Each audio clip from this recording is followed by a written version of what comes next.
I Jesosy tao amin'ny zaridaina talohan'ny fisamborana azy. Dia lasindray izy ka nivavaka nanao ilay teny teo ihany.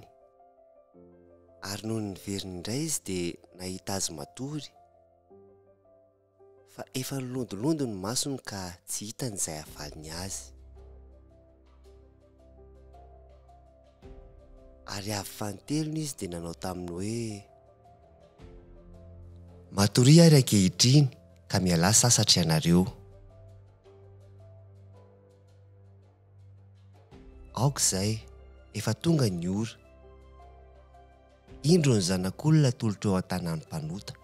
Mitsangana, andeha isika. Indro fa efa akaiky ilay mamadika ahy.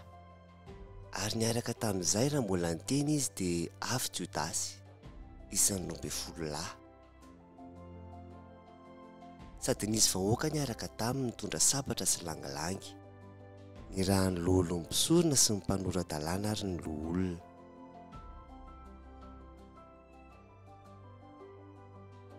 Ary ilay hamadika azy efa nanome famantaran'ireo ka nanao hoe: izay horohako no izy, sambory izy ka ento, fa aza vela ho afaka.